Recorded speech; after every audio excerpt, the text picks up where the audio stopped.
Mesdames, Messieurs, bonjour. Merci de participer à cette première conférence thématique du Salon Documation, donc consacrée au décloisonnement de l'information, une priorité d'entreprise. Nous aurons deux intervenants pour en discuter. Je vais tout de suite déjà les laisser se présenter. Gilles, je vous laisse la parole. Oui, bonjour. Donc, Gilles André, je suis le directeur général de Polyspot. Donc, Polyspot est un éditeur de logiciels dans le domaine des solutions de recherche en entreprise. Et Thomas de Chilly est le directeur technique de la société Solane. Solane est un de nos partenaires dans l'intégration de nos solutions au sein de Contexte Client. Alors le principe de l'émission, si je peux l'appeler comme ça, c'est que moi je vais présenter notre solution comme je la présente d'ordinaire à nos clients, je dirais, notre vision, ce qu'on fait, quel est notre rôle. Et le rôle de Thomas de Chilly est éventuellement de me tacler de manière à faire remarquer ce que l'ASS2I, l'intégrateur, a comme opinion sur la facilité d'intégration que je peux évoquer ou la criticité d'un moteur dans un système d'information ou tout autre sujet. Donc on a voulu faire quelque chose de totalement transparent avec une vision qui est celle de l'éditeur, sa vision, son projet, et celle de l'intégrateur, comment est-ce qu'on intègre un moteur de recherche en entreprise. Donc le principe est plus didactique que commercial, du moins je l'espère. Alors, l'agenda que je vous propose, c'est d'abord d'établir un constat de l'existant. Alors, un constat sur l'explosion des volumes d'informations et sur les solutions qui sont mises en œuvre pour pallier ce problème. Et ensuite, de vous décrire ce qui est, de notre point de vue, les meilleures pratiques pour arriver à traiter ce problème. C'est-à-dire comment on les traite, quels sont les points clés pour traiter ce problème dans l'environnement de l'entreprise. Et puis, on terminera par une brève présentation de nos deux sociétés. Rassurez-vous, c'est un demi-slide chacun. Et surtout par des questions-réponses qui, je l'espère, seront nombreuses. Alors, au niveau du constat, je pense que tout le monde s'accorde à dire que le volume d'informations explose. Mais quelque part, est-ce qu'on a vraiment conscience de ce que signifie cette explosion ? Alors, j'ai mis quelques chiffres. Le premier, c'est 40%, 44% pour être précis, d'augmentation du volume d'informations disponibles chaque année. Alors, quand on l'évoque comme ça peut ne pas paraître grand-chose. Mais alors, quand on commence à évoquer des états-octets, c'est-à-dire 10 puissance 21 octets, bon, c'est un chiffre qui est tellement astronomique qu'on ne sait même plus de quoi on parle. Donc, ce que je tiens à préciser, c'est que ces chiffres ont été communiqués suite à différents rachats de certains de nos concurrents, notamment par Microsoft en son époque, pour expliquer en quoi ce marché était tellement explosif et pourquoi de tels chiffres, de rachats, etc. Donc, ce sont des chiffres qui ont été quand même assez fouillés. Le troisième chiffre, c'est qu'on crée, chacun d'entre nous, on dispose tous d'un PC au bureau, on crée 10 000 pages d'informations par an. Je dis bien 10 000 pages. Alors, l'autre jour, il y avait un monsieur dans l'assistance qui me disait, et je lui disais, mais quel est le disque dur de votre PC ? Il fait combien ? Il me répond 160 gigas, dont acte. Le troisième point, c'est 1 pétaoctet. C'est la masse d'informations qui est gérée par la société Walmart au quotidien. Alors quand je dis au quotidien, on ne compte pas les archives dans ce chiffre. C'est uniquement les données, les informations disponibles dans le système d'information de l'entreprise. Et le dernier point, c'est Internet. 44 millions de domaines ont été créés en 2009. Or, le corpus de domaines disponibles aujourd'hui, c'est 200 millions. Ça veut dire que pratiquement 25% des domaines existants sur Internet ont été créés en une année. Donc tout ça, c'est une révolution. Et la vraie question est de savoir si ça ne vous affecte pas encore en tant qu'entreprise. Je pense que dans les années à venir, ça affectera chacune des entreprises, petites et grandes. Et donc le principe de ce que je vais vous présenter, c'est comment gérer ce problème. Alors derrière ça, il y a des coûts. Donc les coûts, c'est qu'on passe tous, autant qu'on est, 25% de notre temps à chercher de l'information qu'on ne trouve pas, ou à consulter une information qui n'est pas pertinente, voire à recréer une information qui existe déjà. Ça, c'est le troisième chiffre. 30% de doublons dans un système d'information. C'est-à-dire qu'il y a 30% de documents en doublons dans un système d'information en moyenne. Tout ça, ça coûte 12 000 € par an et par salarié aux entreprises en termes de non-productivité et de non-efficacité du système d'information. Et le dernier chiffre, il est plus compliqué à expliquer, c'est que pour résoudre ce problème, il y a deux solutions. Ou on prend une stratégie différente, ou on continue à faire ce qui a toujours été fait dans le passé. Ce qui a été fait dans le passé, c'est donner accès à tous les utilisateurs aux licences nécessaires pour consulter l'information. Alors je vais prendre deux exemples. Imaginons qu'il y ait plein d'informations techniques sous AutoCAD et que, je sais pas, il y a 200 salariés dans ma société et il y a 30 licences AutoCAD. Ça veut dire que 170 personnes n'accéderont pas à l'information qui est disponible sous AutoCAD. Et donc s'il fallait le faire, il faudrait acheter 170 licences. Et l'autre chose, c'est, imaginons que l'information soit dans un ERP, ou dans un CRM ou dans une gestion électronique de documents. Pour que tout le monde y accède, il faut acheter autant de licences que de personnes ont besoin d'accéder à cette information. Donc les coûts de mise à disposition de l'information qui sont, entre guillemets, prisonnières d'un format ou d'un applicatif, ça se compte en millions d'euros. Et donc, derrière ça, il y a des risques opérationnels qui sont importants. Le premier, c'est le risque d'inefficacité. C'est-à-dire, à force de ne pas trouver l'information ou de passer à côté, on prend des risques. Et puis, dans le domaine plus spécifiquement de l'intégration de la veille, il peut y avoir des risques sociaux, réglementaires, juridiques, environnementaux, derrière la non-maîtrise de l'information. Alors, le petit historique des stratégies qui ont conduit à apporter des solutions à un problème de recherche en entreprise. Donc, la première stratégie, ça a été, j'ai une technologie de recherche dans chacune des applications dans mon système d'information. Donc, j'ai une recherche sur mon gestionnaire de fichiers Windows, j'ai une recherche dans ma gestion électronique de documents, j'ai une recherche dans mon CRM, etc. Donc, par rapport à ça, on ne va pas du tout attaquer ces systèmes de recherche, qui restent très utiles, c'est-à-dire qu'ils sont parfaitement adaptés à ce qu'ils manipulent. Et deuxièmement, ils traitent les particularités du contenu qu'ils traitent. Donc, par exemple, je cherche dans un email un from et un to. C'est pratique de pouvoir rechercher là-dessus, et justement, la recherche dans Outlook permet de le faire. Pour autant, ce que ces systèmes ne permettent pas, c'est d'avoir une approche transverse de l'accès à l'information. Alors, de l'autre côté, ce qui n'est pas bien dans ces systèmes, c'est que la technologie, assez fréquemment, est peu puissante. L'éditeur est un spécialiste de la messagerie, n'est pas un spécialiste de la recherche. Et puis, quelque part, la pertinence n'est pas forcément au rendez-vous. Donc, ce qu'on est en train de dire aujourd'hui, ce n'est pas du tout remplacer tous les systèmes qui existaient chez vous, parce que rien n'est plus adapté pour faire de la recherche de processus que la recherche dans SAP. En revanche, est-ce que vous n'avez pas besoin d'un système transverse pour avoir un guichet unique, un point d'entrée dans le système d'information? Oui, alors Gilles, sur ce point, je prends un petit peu le relais.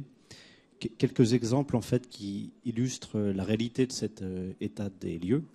Si vous considérez juste par exemple deux systèmes, un ERP ou une solution métier qui permet de gérer l'ensemble de vos processus et qui est modélisé par rapport à votre entreprise, et à côté de ça un système de gestion de documents ou CMS qui a été mis en place dans l'entreprise, eh bien, in fine, ce sont deux systèmes différents, et pourtant, en tant qu'utilisateur, vous pouvez à la fois vous retrouver à gérer des processus, et si possible, à retrouver de l'information et des documents qui sont associés à ces processus, recherche qui pourrait ne pas être possible en fait dans le contexte de l'ERP. Et de l'autre côté, rechercher des documents et des contenus, profiter d'un système, d'une JED ou d'un CMS qui permettra de très bien le faire, et de façon identique et opposée, eh bien, on ne va pas retrouver l'information documentaire en regard des informations procédurales, de processus et d'organisation de la société. À chaque fois, le système de recherche va être optimisé. On va très bien rechercher des documents, la nature de ces documents, le type de ces documents, éventuellement des métadonnées et des informations complémentaires à propos de ces documents qui illustrent certaines parties du processus. De l'autre côté, on va très bien chercher des informations sur les processus, leur état, etc., des informations consolidées, mais on n'aura pas cette jonction. Cette jonction, aujourd'hui, dans l'entreprise, elle est nécessaire. C'est-à-dire qu'on a besoin de regarder un document associé au processus et on a besoin de retrouver avec le processus l'ensemble des informations associées. Donc, extraire la fonctionnalité de recherche, la factoriser, est une approche qui permet en fait de réunir ces deux univers d'information et de proposer à l'utilisateur un seul contexte d'interrogation. Merci Thomas. Alors sur la suite, il y a eu une deuxième stratégie, et stratégie qui est tout à fait légitime, qui est en fait de centraliser l'information dans une application de gestion de documents ou dans un CMS. Donc là, la stratégie est de dire je vais aller chercher les documents où ils se trouvent et je vais les faire migrer dans une gestion électronique de documents ou dans un CMS qui va me permettre justement de fédérer l'ensemble du corpus informationnel documentaire de la société. Alors, ça a une approche, d'urbanisation du système d'information qui est intéressante. C'est une approche fédératrice, donc ça va dans le sens de l'histoire. Ça apporte de la normalisation, là ça va encore dans le sens de l'histoire. Pour autant, sans citer des cas clients, mais imaginons qu'on ait un corpus documentaire de 100 millions de documents. Quel temps cela va-t-il prendre de migrer les 100 millions de documents des 3-4 GED qui existaient vers la nouvelle GED? Et je pense que c'est une vraie question à se poser. Alors je ne voudrais pas qu'on positionne l'outil de search comme un outil qui est quelque part opposé dans la stratégie à ces stratégies d'urbanisation et d'unification des GED. Je pense que ce sont des approches complémentaires. Thomas ? Alors, effectivement, sur ce point, je reprends cet exemple de GED et de RP. La fonction de gestion documentaire, comme toutes les autres fonctions informatiques et celle du search en tant que telle, elle est importante en termes d'urbanisation, c'est-à-dire de la factoriser entre les différents systèmes existants dans l'entreprise. Qu'il s'agisse d'un CMS orienté web, d'un ERP, d'une application métier particulière, elles ont toutes, en fait, on s'en aperçoit, à gérer des documents, à gérer des contenus. Et il est dommage, en fait, de refaire ou de racheter une fonction particulière, gestion des documents, qui n'est jamais optimisée. Donc, au titre de toutes les fonctions du système d'information, la GED est un service à urbaniser, à partager et à rendre disponible pour toutes ces fonctions. Ce qui est sûr, c'est que sa mise en place, à partir du moment où on souhaite mettre un outil commun en place pour gérer au même endroit des informations qui proviennent de différents systèmes d'information, nécessite une analyse amont, de s'entendre sur comment organiser l'information, comment l'indexer, comment l'augmenter avec ses métadonnées et en accord avec les différents applicatifs et les différents contextes à partir desquels les utilisateurs vont pouvoir accéder. Travail de modélisation et d'analyse significatif, c'est-à-dire que la mise en place d'une GED en termes d'unification du service, eh bien, c'est un travail de moyen long terme et potentiellement assez coûteux. Dans ce sens-là, l'outil de search va être plus facile à mettre en place puisque on utilise l'information là où elle se trouve déjà. On va l'indexer et on va pouvoir la rendre disponible très rapidement à l'utilisateur en l'agrégeant et en la présentant, tout en laissant l'information là où elle se trouve. Il s'agit donc bien de deux approches différentes et en même temps complémentaires. Complémentaires dans le sens où dans une GED, eh bien, on ne pourra jamais faire ce que fait un ERP, c'est-à-dire qu'on doit conserver la fonction d'ERP d'organisation des processus et on doit juste positionner l'information documentaire. Et dans le Search Engine, on ne pourra pas rendre compte des fonctionnalités spécifiques de la gestion du document, c'est-à-dire tous les workflows, le cycle de vie, verrouillage de l'information documentaire, ce sont des services propres à l'information documentaire et qui n'appartiennent pas au spectre du Search Engine. Donc deux approches. Effectivement, mettre en place une GED unifiée, eh bien, c'est une approche pour concentrer l'information et pouvoir l'interroger. Néanmoins, le Search Engine aura toujours besoin de présenter de l'information qui provient des processus, qui n'arriveront jamais dans une GED, et de présenter ces informations consolidées à l'utilisateur final. Ok, merci. Donc, nous, ce qu'on préconise, encore une fois, et cette stratégie n'est pas en opposition avec ce qu'on a vu, c'est-à-dire la recherche dédiée à chaque applicatif, une approche d'urbanisation par la GED, et un outil de recherche transverse qui est le troisième slide.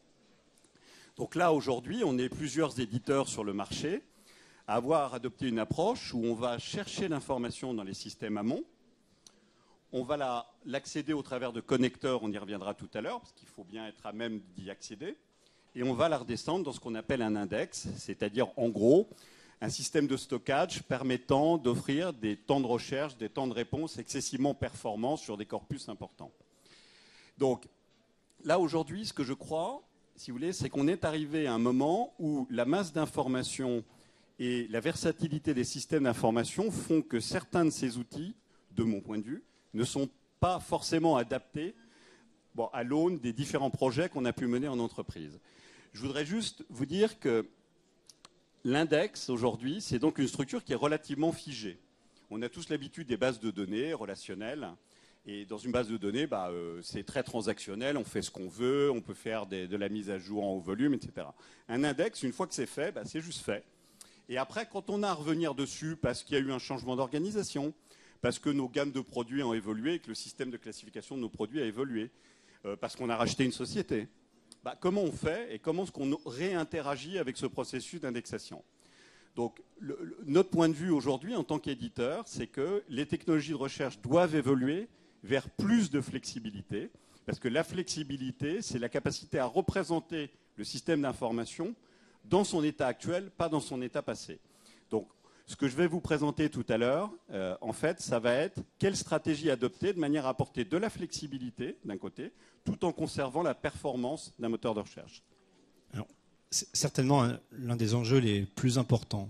On considère que le moteur de recherche va permettre de faciliter l'agrégation d'informations et présenter à l'utilisateur une information agrégée, pertinente pour son utilisation. Il ne faut surtout pas sous-estimer le travail d'intégration de ce moteur de recherche avec les différentes sources. À un instant T initial, on va adapter et mettre en place des connecteurs, identifier l'information qui semble pertinente dans ces différents systèmes et constituer une intelligence d'index qui permette de effectivement mettre une information de processus à côté d'une information documentaire et la présenter à l'utilisateur. Dans vos entreprises, ces systèmes d'information, si on parle de 5, 10, 15 systèmes, évoluent en permanence. Vous allez changer les modèles de ces systèmes, vous allez changer les informations qui vont être représentées dans ces systèmes. Ça veut dire que immédiatement, le système d'information et le système de recherche qui est là et qui a pour objet de présenter ces informations, eh bien, doit également évoluer. Donc, aujourd'hui, il y a un gain très fort à mettre en place ce type de système, Search. Et effectivement, l'enjeu, c'est assurer le maximum d'évolutivité entre sa mise en place et son maintien quotidien pour qu'il reste en permanence pertinent par rapport aux informations indexées et l'évolution de ces systèmes. Donc, en fait, le constat, c'est que, en tout cas c'est notre point de vue, c'est que dans des environnements en constante évolution, la flexibilité est un facteur clé de succès dans la mise en place d'une stratégie de recherche d'information en entreprise. Alors, permettez-moi de rentrer dans le vif du sujet en vous décrivant les différentes étapes d'intégration de l'information dans un outil de search. Alors, le premier, ce n'est pas forcément le plus glamour. On est dans la connectique, on est dans la plomberie, on est dans le dur. C'est-à-dire qu'il va falloir accéder à des sources, qu'elles soient externes. Donc, quand on dit externe, ça peut être des sites web, des flux RSS, ce genre de choses. Et elle peut être également interne. Donc, un CRM, une gestion électronique de documents, un CMS, un file system, une base de données. Donc, la différence entre les deux, c'est qu'il y a une petite clé en haut à droite de source interne. C'est que dans un cas, il y a une gestion fine de la sécurité. En d'autres termes, le moteur ne doit pas donner accès à des documents auxquels l'utilisateur n'a pas nativement accès dans le système d'information. Alors que dans les sources externes, on est plutôt dans des sources non authentifiées, c'est-à-dire de la donnée disponible sur Internet. Donc une fois qu'on a dit ça, pour accéder à ces formats d'information, il faut fournir ce qu'on appelle, nous, des connecteurs. Donc un connecteur, c'est j'ai une gestion électronique de documents. Donc cette gestion électronique de documents, elle a un format de stockage, elle a des métadonnées spécifiques. Et donc comment j'accède à cette information? Donc on développe quelque chose qui permet d'y accéder et tirer parti de toute la richesse du référentiel du système. La deuxième chose que va permettre le connecteur, c'est traiter toutes les problématiques de sécurité liées aux documents, de manière à, encore une fois, garantir que l'accès par le moteur n'est pas supérieur au droit d'accès dans le système d'information. Et ça, c'est fondamental. Par exemple, nous, on pourrait se connecter à une gestion des ressources humaines avec tous les bulletins de paye. Bon, ce serait quand même un peu embêtant que, suite à une recherche, on ait les bulletins de paye de toute la boîte en réponse et en live sur son outil de recherche. Donc, ensuite, il y a 3 catégories de connecteurs très vite. Il y a des connecteurs qu'on va appeler des connecteurs génériques. Je vais intégrer des flux RSS, de l'OAI. C'est un peu l'équivalent du SQL dans les bases de données ou de DBC à l'époque. Il y a le cloud, c'est-à-dire en gros des applications qui sont sur Internet. Donc, citons Microsoft Azure, Salesforce.com, Oracle Cloud ou IBM Cloud Computing. Et puis, toutes les applications que vous connaissez, que vous avez dans vos systèmes d'information, GED, CMS, CRM, ERP, bases de données et autres. Donc ça, c'est toute la connectique au système d'information. Oui. Oui, alors sur ce point, toujours avec cet enjeu qui est de connecter le moteur de recherche au système existant, le connecteur est un facilitateur, c'est-à-dire qu'il doit permettre de gagner du temps. Mais chose très importante, le connecteur ne fait pas tout. Il fait la partie de la logique qui va relier le système de recherche avec le système existant. On doit donc récupérer facilement effectivement les métadonnées, la façon de stocker l'information dans une GED et ses particularités, et effectivement la gestion des droits lorsqu'elle est applicable. Mais chose très importante, ce n'est pas magique. C'est-à-dire que beaucoup croient, avec cette génération de moteurs de recherche, que dès qu'il y a le connecteur, c'est facile, je le branche à mon système et l'information va se retrouver automatiquement indexée et il y aura de la pertinence sur mes résultats présentés.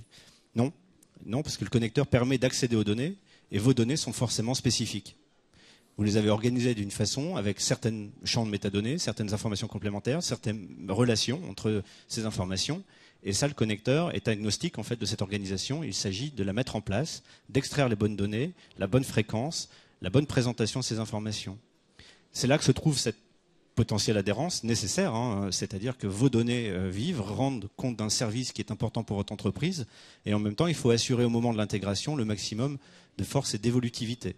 Sur ça, encore une fois, l'enjeu, c'est-à-dire qu'on a besoin de réponses pour faciliter, un, l'intégration initiale, et deux, surtout, l'évolutivité de cette connexion. C'est-à-dire que dans 2 ans, elle soit toujours viable et qu'elle apporte toujours autant de pertinence. Okay, merci Thomas. Bon, je m'aperçois qu'il est 10h moins 3, donc il faut qu'on accélère. Alors, donc le décloisonnement. Donc j'ai mon connecteur, et une fois que j'ai ce connecteur, on va faire 2 choses. On va convertir le format de document, c'est-à-dire pour visualiser un document Visio, AutoCAD, Word, Excel, PowerPoint. Il faut que je lise le document et que j'en extrais 2 choses. Le full text, c'est-à-dire le texte qui est dans le document, et le cas échéant un aperçu pour avoir une recherche agréable avec un petit aperçu du document, voire carrément un accès au document entier. Et derrière, le connecteur, lui, va servir à récupérer des métadonnées système, applicatives ou des règles de sécurité d'accès. Ce qu'on appelle des métadonnées, dans une JET, ça va être la version, le statut du document, la catégorie du document, le type du document. Alors derrière, on va pousser toute cette information dans une base de données où on va stocker le plein texte, les métadonnées et l'aperçu. Ce sur quoi j'insiste, c'est que notre parti pris, c'est que ça ne doit pas être un index à ce stade, de manière à ce que s'il faut refaire des choses, on ne soit pas obligé de revenir vers le DSI et de lui dire « Cher monsieur, on a pris 4 jours pour indexer vos 100 millions de documents, on s'est trompé, on recommence. » D'accord ? Donc là, on descend ça dans un système qui est neutre aujourd'hui. Oui ? Alors derrière, une fois qu'on a fait ça, je vais prendre l'analogie de la mine. Là, on a une matière première. Et là où je veux vraiment insister aujourd'hui, c'est que cette matière première n'est pas un produit fini. Et ça, je veux dire, c'est toute l'expérience qu'on a développée depuis 8 ans avec nos clients. C'est faire croire aux gens que la pure indexation full text permet d'avoir une recherche pertinente en entreprise. C'est insuffisant. C'est nécessaire, mais ce n'est pas suffisant. Pourquoi ? Parce que derrière ce premier processus, on va être à même d'enrichir l'information. Donc le premier exemple que je voudrais vous donner, c'est, imaginons qu'il y a un dénommé Jean Dupont, je suis une société du BTP, on est 120 000 personnes, et les métadonnées que j'ai extraites me permettent de savoir que l'auteur du document que je suis en train de regarder est monsieur Jean Dupont. Bon, moi je ne suis pas magicien, je ne connais pas les 120 000 personnes de la société dans laquelle je travaille. Et donc, est-ce que vous, Polyspot, vous pourriez me donner la fonction de ce monsieur, l'entité dans laquelle il travaille et ses domaines d'expertise ? Ils n'étaient pas dans le document. En revanche, ils sont dans votre gestion des ressources humaines, dans PeopleSoft par exemple, ils sont dans vos gestions de carrière, et puis ils sont dans les documents qu'il a écrits. C'est-à-dire, si on analyse les documents qu'il a écrits, on va pouvoir ressortir les thématiques principales des documents sur lesquels il a travaillé. Et ce qui veut dire qu'en termes de recherche, au lieu de rechercher Jean Dupont, je vais pouvoir rechercher, donnez-moi les documents qui parlent d'asphalte bitumineux, écrits par un chef de labo à Montpellier. Et ça, j'insiste là-dessus, parce que l'expérience utilisateur montre que les gens recherchent comme ça. Ils ne recherchent pas en mettant de vagues mots-clés et en voyant 250 réponses arriver. Je ne sais pas si une remarque par rapport à ça. Oui, c'est surtout, ce n'est pas magique.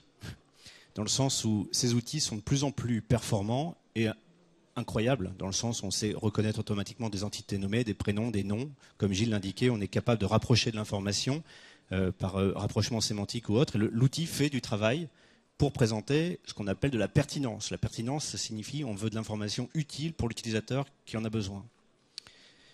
Et là, on arrive sur tout le cœur de la question, c'est que signifie et qu'est-ce qui est pertinent pour un utilisateur donné. Je donne juste une anecdote. On intègre ce type de moteur avec toute sa richesse sémantique, etc. On remplace un moteur de recherche existant qui faisait juste du plein texte et qui présentait des résultats. Et l'utilisateur dit « Oui, c'est fantastique, vos résultats sont extrêmement bien présentés, ventilés, etc. Mais c'est quand même moins pertinent parce qu'avant, j'avais 136 résultats et maintenant, j'en ai 110. Forcément, on avait enlevé 26 doublons dans l'information. Et juste pour montrer que du point de vue de l'utilisateur, il voit des résultats et sa notion de pertinence, eh bien, c'est lui qui se la construit en fonction de, il pense que s'il y a moins de résultats, c'est peut-être que c'est moins pertinent. Donc le système a oublié de l'information, ou au contraire, l'information telle qu'elle lui est présentée, c'est-à-dire si on va chercher tel nom, tel prénom, etc., eh bien c'est une vérité.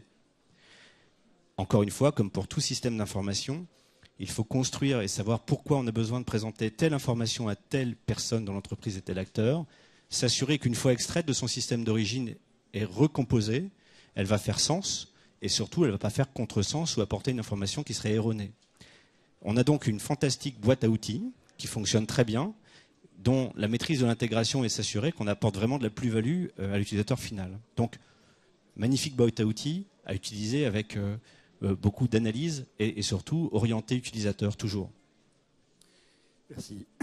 Bon, là, c'est le premier niveau. On va passer vite sur les autres. Mais bon, la notation sémantique, hein, donc ce qu'un outil est capable de faire, c'est dire, par exemple, j'extrais, bon, exemple très classique, je suis désolé, mais orange, et c'est bien la société dont on parle, c'est pas la couleur, c'est pas la ville.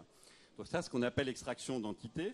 Donc là, c'est créer de la structure qui n'existe pas dans les métadonnées, mais qui existe dans le texte. D'accord ? Alors, on peut aller un cran au-dessus. Alors là, on est... non, si tu peux remonter, excuse-moi. Là, on est dans quelque chose qui marche dans plein de langues et qui est relativement automatisé. Le niveau du dessus, c'est... Vous avez diagnostiqué la société A, la société B, et moi, je fais de la veille de fusion-acquisition et je veux savoir tout ce qui est racheté, fusionné, vendu, etc. Et je veux que vous me disiez tout ce qui est la société A racheté la société B. D'accord ? Et identifiez-moi ces événements dans le corps du texte. C'est-à-dire, présentez-moi des relations, en fait. Donc là, on est dans le niveau 2. Alors, le niveau 2, je ne vous le cache pas, ce n'est pas un automatisme. Il faut aller voir le chef de projet, discuter avec les intervenants, voir qu'est-ce qu'on veut surveiller, comment. Donc, c'est moins un automatisme, et ça rejoint ce que disait Thomas. Là, il y a du boulot, là. Alors, quand on parle de l'analyse du sentiment, alors qu'il y a encore un Graal au-dessus, alors là c'est un vrai projet avec des documentalistes, des gens qui s'en occupent, des corrections apportées au moteur, etc. Donc, il n'y a pas de magie derrière tout ça. Ça s'appelle un projet. Il est outillé avec une technologie qui sait le faire, mais ça reste un projet. Le dernier point, c'est tout ce qui est collaboratif. C'est-à-dire, on va enrichir les documents avec vos expériences en tant qu'utilisateur. Typiquement, quand j'ai tapé ce terme, j'ai choisi ce document. Donc, ce document est plutôt pertinent par rapport au thème et on va l'historiser. Ou vous avez annoté le document. Vous avez mis un commentaire, vous avez mis une note. Donc, tout ça va faire vivre le document, augmenter sa pertinence. Et le dernier point, qui sont des technologies tierces avec lesquelles on peut interagir. Je prendrai 2 exemples. Il y a une société en France qui s'appelle Vexis, bravo Vexis, qui est capable de convertir la bande-son d'une vidéo en texte. Alors ça vous paraît magique, moi je l'ai vu, ça marche incroyablement bien, et ça fait qu'une vidéo peut être cherchable sur des critères textuels. Et donc elle interagit exactement comme un document. Et l'autre exemple, c'est l'indexation d'images, c'est-à-dire reconnaître des formes, des images, c'est plutôt nature, c'est plutôt urbain, c'est plutôt rural, c'est plutôt vert, c'est plutôt bleu, etc. Donc ce que je veux vous dire, c'est que la colonne orange au milieu, c'est tout un ensemble de processus qu'on va être capable de brancher pour donner une information hyper pertinente à l'utilisateur. Ma conclusion sur ce slide, c'est de dire un bon moteur de recherche, ce n'est pas celui qui vous donne 136 résultats, mais le résultat que vous cherchiez. Alors, on est dans l'espérance, enfin, c'est une espérance folle, hein, mais déjà, si on est capable de vous présenter 4-5 résultats et que vous pouvez interagir facilement avec ça, est-ce que ce n'est pas ça le but d'un moteur de recherche en entreprise ? Alors, si on peut passer au slide suivant.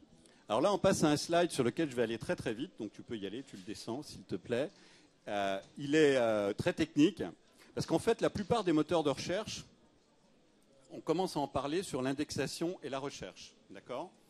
Bon, moi je pense que ce qu'on vient d'évoquer avant, c'est la base. On est parti d'une matière première, de la mine, on en a fait un produit fini, et maintenant ce produit fini, on le commercialise au travers d'outils de publication. Donc, je ne vais pas m'appesantir sur les techniques d'indexation, de recherche. Ce sont des technologies éprouvées, il y a des états de l'art sur le marché.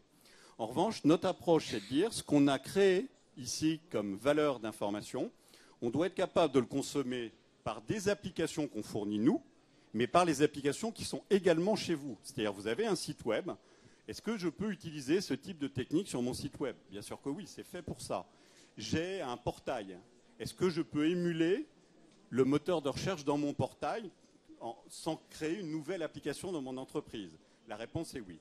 Donc la vision, c'est de dire que ces services sont des services consommables par n'importe quel outil, y compris les nôtres, à l'intérieur du système d'information. Thomas, tu avais une remarque là-dessus? Remarque dans le sens où, encore une fois, on doit être guidé par l'utilisateur final et l'objectif, c'est-à-dire quelle information on souhaite présenter, quelle valeur ajoutée on souhaite présenter à l'utilisateur final. On a cette base d'informations consolidée, ces outils qui permettent d'extraire des informations, de les retrouver dans des documents, au sein des documents, de les qualifier, de les rapprocher. Et il reste à bien proposer les services aux utilisateurs finaux. Chose qu'on voit juste après, je crois. Alors, là, on va passer très très vite, s'il vous plaît, parce que là, c'est juste un résumé de ce que je viens de vous présenter. Ce slide, ce qu'il veut dire, c'est que dans le cycle de vie d'une information qui doit être recherchée, il y a des choses qui sont la matière première orange qu'on a collectée, puis il y a des choses qui ont un degré, enfin qui ont une échelle de temps différente. L'enrichissement par les utilisateurs, c'est tous les jours, et jusqu'à des mois et des mois après la publication du document. L'indexation initiale, c'est immédiat. Et comme tout ça est différent, les infrastructures de recherche modernes doivent être capables de proposer un mode progressif et un mode temps réel, et de combiner tout ça en fonction des besoins de l'entreprise. Donc ce qu'on veut dire là, c'est que l'indexation n'est pas la fin. Il faut être capable de remettre à jour continuellement l'information, de l'enrichir au fur et à mesure de son cycle de vie. Et je prendrai juste une analogie. Lorsque le data warehouse est arrivé avec la business intelligence, vous savez, les vendeurs de business intelligence arrivaient vers vous et vous disaient, voilà, j'ai un produit, ça fait des camemberts et des courbes, et vous le posez dans votre système d'information, et trop dément, ça y est, j'ai mon tableau de bord d'évolution commerciale. Bon, on a tous vécu le truc, on a tous passé des mois à mettre en œuvre des stratégies d'agrégation d'informations, d'enrichissement d'informations pour que ce soit vraiment vrai. La recherche en entreprise, sans être quelque chose de totalement similaire, c'est un processus, d'accord, qui vit avec le temps et qui doit s'adapter à votre système d'information. Alors on va passer ensuite au dernier slide. Ce qu'on a décrit tout à l'heure, c'est qu'on a mis en scène l'information en termes techniques, c'est-à-dire on a fait un entrepôt d'informations qui est consommable, utilisable. Derrière ça, les utilisateurs, vous vous rappelez du slide 1, dans lequel je recherche un mail dans Outlook, je recherche quelque chose dans mon CRM, eh ben, l'utilisateur il va avoir besoin à ce qu'on recontextualise l'information. C'est-à-dire on a un concept qu'on a appelé nous la vue informationnelle, où quand je cherche un document, il faut une interface et des critères qui soient adaptés à la recherche de documents. Je recherche un contact, il faut que j'ai une interface qui me permet de rechercher des contacts. Donc je prendrai juste un exemple, si vous permettez. L'illustration de ça, c'est voilà une page de recherche. Donc là, on attaque un annuaire LDAP et on attaque une gestion des ressources humaines. Donc j'ai tapé, je cherche des gens qui sont spécialisés en biomasse, par exemple. C'est un portail sur l'énergie. Et donc je vais trouver tous ces gens-là. On va le présenter sous forme de carte de visite, parce qu'on est habitué à avoir des cartes de visite. Et puis les facettes à gauche, je vais vouloir, ce que je décrivais tout à l'heure, rechercher la personne par sa fonction, pas par son nom. Et donc ça, on a été chercher dans une gestion des ressources humaines. En revanche, si je travaille sur, par exemple, du multimédia, je vais avoir une recherche qui va plutôt avoir ce type de visualisation et je vais vouloir gérer des notions de copyright. C'est-à-dire, est-ce que la photo qui est là, elle est liée à un copyright ou elle ne l'est pas? Est-ce que je peux l'utiliser ou pas? Oui, je complète. On est sur des vues ici orientées contenu, donc on présente effectivement une image. Il est préférable de la présenter par sa forme graphique qui va tout de suite être pertinente. Et en même temps, si je suis dans l'industrie, je suis en train de gérer des plans, je vais récupérer mes plans. Si on regarde bien ma planche de plans, elle va ressembler à peu près à tous mes plans parce que je suis en train de faire des ailes d'avion, donc je fais toujours des ailes d'avion. Et à côté de ça, ce qui va être très important, c'est d'aller récupérer les données spécifiques de tel modèle, tel plan. Et ces spécificités, elles sont très spécifiques pour le designer. Elles ont d'autres intérêts pour le commercial qui est en train de préparer la plaquette, et elles vont avoir encore d'autres informations ou d'autres intérêts, par exemple pour la personne qui est en train de préparer la documentation de formation ou la documentation de maintenance associée. Toutes ces informations, elles sont dans différents systèmes, dans le système d'information, et pour la bonne personne, eh bien, on doit aller chercher l'image et lui ajuster, accoster les différentes informations pertinentes pour la personne qui est en train de regarder en tant que telle. Et s'assurer que c'est bien les informations dont elle a besoin. C'est donc là l'enjeu du moteur de recherche, c'est indexer de façon transversale et s'assurer qu'on va chercher l'information dans tous les systèmes, et deux, ne pas forcément faire un seul portail de rediffusion de cette information, mais le spécialiser, puisque chaque acteur de l'entreprise reste spécialisé et a besoin de cette spécialisation pour comprendre, interpréter et utiliser l'information. Alors, ce qui est vrai pour la typologie des contenus qu'on est en train d'aborder, il faut aussi le voir pour la typologie des utilisateurs qui utilisent ce contenu. Je prends juste un exemple. Je suis au service commercial. Est-ce qu'il n'y a pas des documents qui vont être plus pertinents pour moi que d'autres? Par exemple, je suis au RH, un contrat de travail, on va pouvoir dire c'est plutôt plus pertinent parce que je suis au RH. Et puis, une proposition commerciale, ça va être plutôt pertinent pour moi commercial. Donc, le fait d'être capable de générer une interface adaptée à l'utilisateur et au type de questions ou de contenu qu'il manipule est un autre point fondamental, parce que si on ne fait pas ça, on perd les bénéfices du premier slide que je vous avais montré, c'est-à-dire la recherche dédiée à chaque applicatif.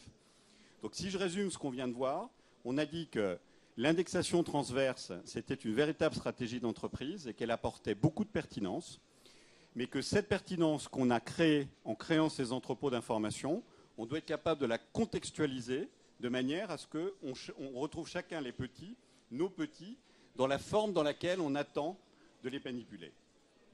Je terminerai juste sur une partie document.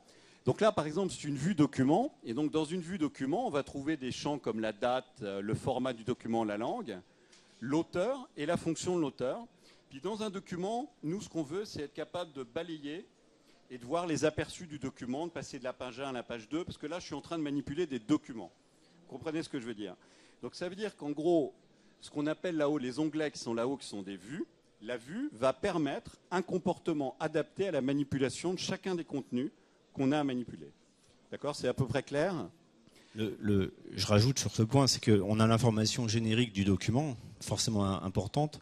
Pour l'utilisateur final, il est nécessaire de savoir d'où provient ce document, potentiellement qui était l'auteur ou à quel moment il a été mis à jour, sa date de mise à jour, et il est lié avec des informations opérationnelles dont l'utilisateur a besoin. Et donc, en fonction, cette même vue document, cette même vue de métadonnées ou d'informations connexes, elle doit être spécialisée pour l'utilisateur qui a besoin de rechercher cette information.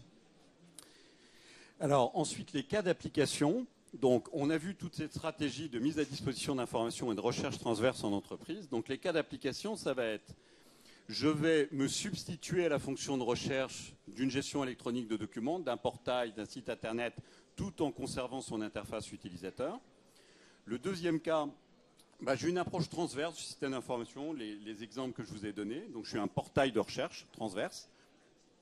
J'ai une application de veille. Eh bien, je vais pouvoir la générer avec ce type de produit.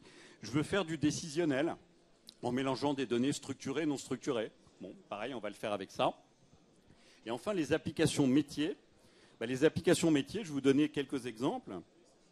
On travaille avec des services RH de sociétés qui reçoivent 70 000 CV par an.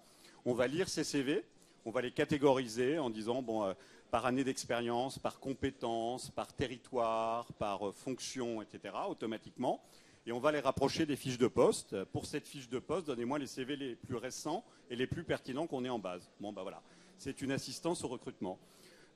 On a un gros client en helpdesk avec 20 000 consultants qui travaillent avec le produit. On va lire les 20 millions d'emails que cette société reçoit par an.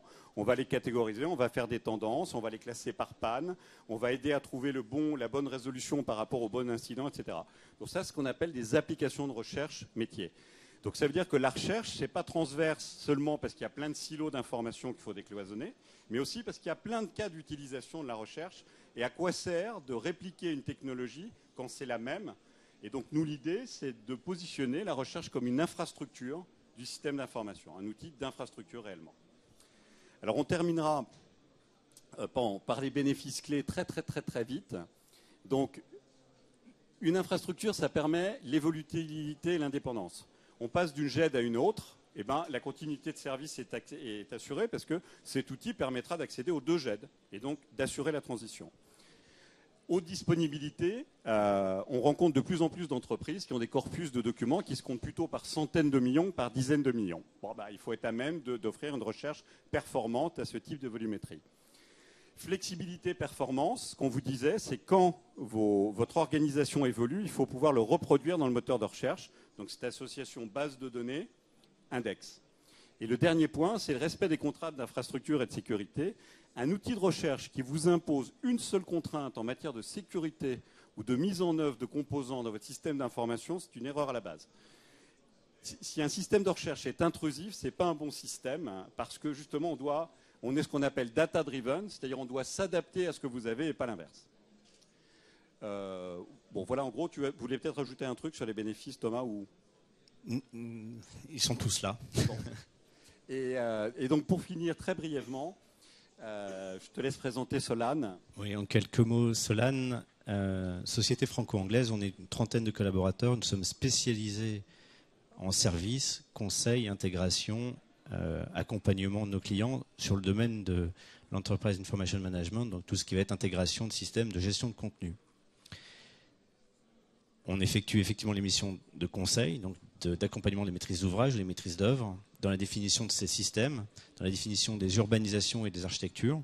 Et puis on intègre les solutions du marché et parfois encore des spécifiques, sachant que l'objectif forcément c'est d'intégrer du progiciel tel que le search et l'intégration au GED ou aux différentes solutions qui gèrent des contenus et de l'information indexée. On a aussi une fonction d'éditeur et on édite 2 suites logicielles, VCM et SME. VCM qui est orienté gestion de médias, vidéos, indexation des vidéos, en complément de ce que peuvent faire certaines GED, d'ailleurs de mieux gérer ce type de données qui est spécifique. Et on travaille avec, on a aujourd'hui entre 120, 130 références, essentiellement on va dire des grands, soit industriels, grands comptes de services, banques, assurances, institutions. Et dès qu'il y a une problématique à gérer de l'information, à produire de l'information, orienté document ou orienté contenu, ou à réintégrer cette information qui existe déjà dans des systèmes, ou à proposer des systèmes évolutifs, eh bien nous intervenons sur ce type de dossier. Bon, très très vite, on est stand F19, donc je ne vais pas m'appesantir sans s'étendre. Notre métier, c'est donc on est éditeur d'applications de recherche. Nos cibles de clientèle, notre plus petit client, ils sont 10 personnes, c'est un cabinet d'avocats. Et notre plus gros client, ils sont 200 000 personnes, c'est une banque. Je pense qu'aujourd'hui, le search est dans sa phase de haute démocratisation. Ça veut dire que nous pensons qu'on va passer d'un marché qui était plutôt élitiste à un marché de masse. Et notre positionnement, c'est d'accompagner les clients en ayant une politique tarifaire lissée dans le temps et basée sur les résultats. Donc, si vous avez 5 minutes, on pourra en reparler en dehors de cette conférence. Je voudrais juste savoir si j'ai le temps éventuellement de procéder à 2-3 questions. Alors, je ne sais pas, est-ce qu'il y a une question? J'allais dire heureusement non, mais voilà. En tout cas, je voudrais vous remercier de votre attention, d'avoir été là de si bon matin, parce qu'on était la première conférence et je l'espère sur le salon un peu plus tard dans la journée. Merci beaucoup. Merci pour votre participation.